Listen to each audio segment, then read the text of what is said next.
काले के शिव के मनाइब हो, शिव मानत नाही। काले मैं शिव के मनाइब हो, शिव मानत नाही।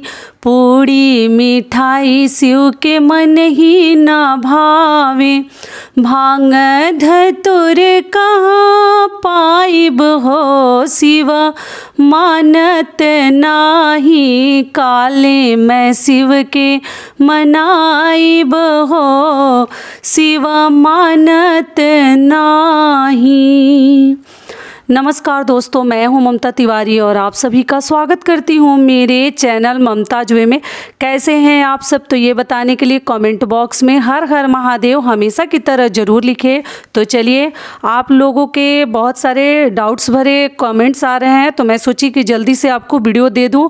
आप लोग पूछ रहे थे कि कल मतलब 2 मार्च को अमावस्या तिथि है, तो दीदी पारण कब करें, कैसे करें, अमावस्या में प्रेगनेंसी में शिव जी की पूजा करें या ना करें। बहुत सारे सवाल आप लोग के आ रहे हैं, क्वेश्चंस।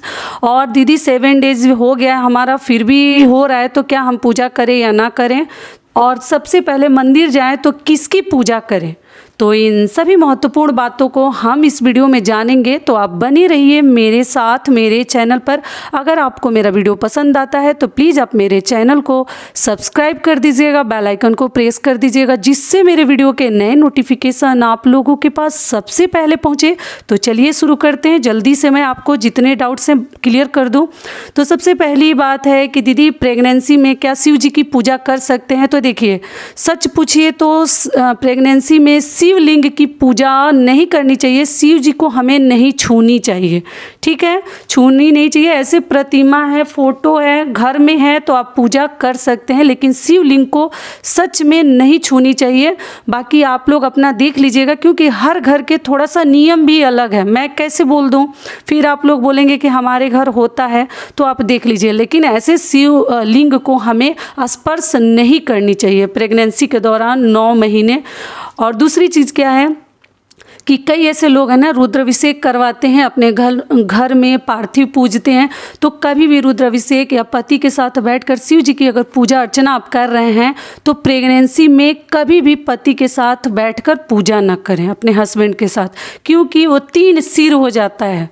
पेट में जो बच्चा है वो भी आपका और आपके हस्बैंड का, तो कभी 3 सिर होकर पूजा हमें शिव जी की नहीं करनी है, ठीक है।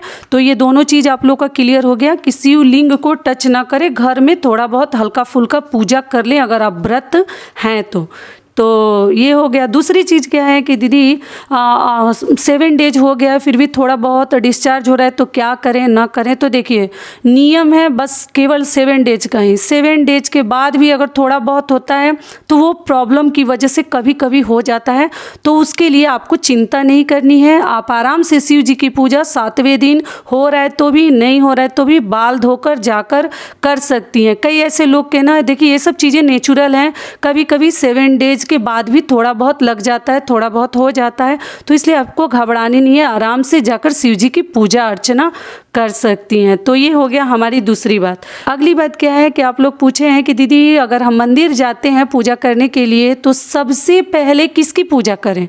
कोई बोल रहा है कि गणेश जी की पूजा करते हैं, कहीं कोई बोल रहा है कि शिव जी की पूजा करते हैं। तो देखिए, नियम तो है कि प्रथम पूजा जो ही बोल रहा है, जहाँ भी आप सुने हैं, दोनों बातें सही हैं।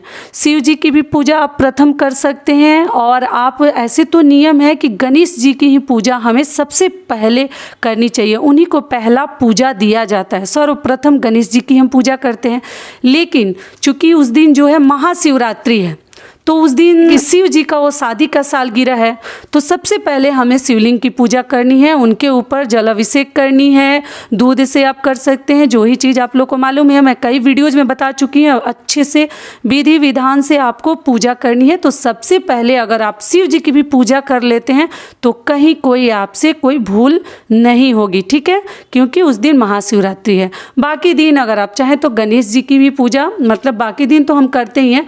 अगर नहीं आपका मन मान रहा है तो ठीक है, आप गणेश जी का ही पहले कर लीजिए, तब शिव जी का कीजिए, लेकिन कहीं कोई आपको दोष नहीं लगेगा, आपको डरने वाली कोई बात नहीं है, ठीक है। अगली बात क्या है कि आप लोग पूछ रहे थे कि दीदी पीरियड का हमारा मतलब छठा दिन है, 6 डेज ही हुआ है, तो क्या करें, पूजा करें ना करें? एकदम आराम से कर सकते हैं। नियम है मतलब 7वें दिन से ही करनी चाहिए पुरुष देव का, जो ही पुरुष भगवान जी हैं।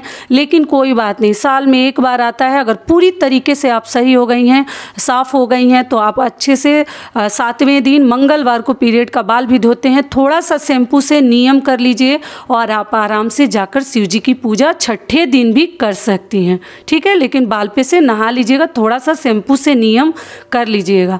अगली चीज़ क्या है कि हम लहसुन प्याज खाए हैं, तो क्या हम शिवरात्रि के दिन बाल धो सकते हैं? हाँ, शिवरात्रि के दिन बाल धोया जाता है। शिव जी की पूजा अच्छे से हम बाल धोकर भी कर सकते हैं, कहीं कोई दिक्कत नहीं है। ये तीज और करवा चौथ जैसा नहीं है कि उस दिन सुहागिन महिलाएं बाल नहीं धोती हैं, ऐसा कुछ नहीं है। शिवरात्रि के दिन हम बाल धोकर भी शिव जी की पूजा कर सकते हैं, ठीक है। सिंदूर वगैरह लगा लीजिए, पैरों में महावर लगा लीजिए।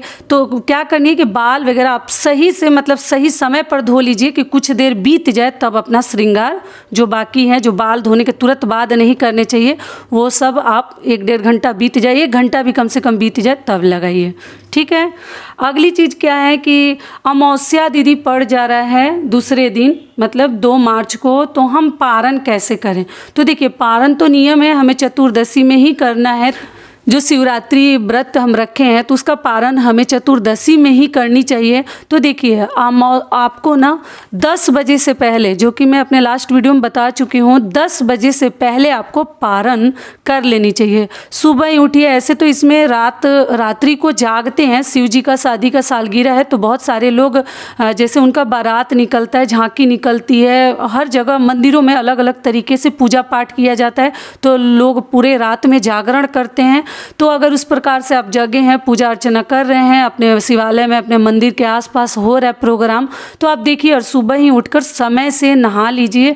स्नान करने के बाद भगवान को पूजा अर्चना अपने घर में थोड़ा बहुत कर लीजिए, जो ही आपके प्रतिदिन की पूजा है। और करने के बाद आप आराम से मतलब 10 बजे से पहले आपको पारण कर लेनी है। 10 बजे के बाद आप मत कीजिए। अमावस्या तिथि उसके बाद आरंभ हो रही है, तो आपको टेंशन नहीं लेनी है।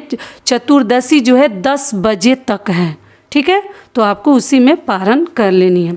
और पूजा का शुभ मुहूर्त जो कि मैं बता चुकी हूँ, सुबह ही है, मतलब भोर में आपको 3:16 से अपनी पूजा आपको प्रारंभ कर देनी है। जब कभी भी आप समय मिले मंदिर जाइए, पूजा अर्चना करके आइए। शाम की पूजा आपको 6:22 से शुरू हो जाएगी और रात्रि के 12:33 तक आप आराम से पूजा अपने विधि विधान से कर सकते हैं। थोड़ा सा देख लीजिए कि कब मंदिर आपको खाली मिलता है, उस समय आप जाकर पूजा कर सकते हैं, कहीं कोई दिक्कत नहीं है, ठीक है। तो आशा करती हूँ, उम्मीद करती हूँ कि इस वीडियो से आप लोगों को बहुत अधिक लाभ मिलेगा। फिर मिलती हूँ एक नए वीडियो में, तब तक के लिए नमस्कार। स्वस्थ रहिए, सुरक्षित रहिए और जहाँ कहीं पर रहिए खूब खुश रहिए और प्रेम से बोलिए महादेव जी की जय।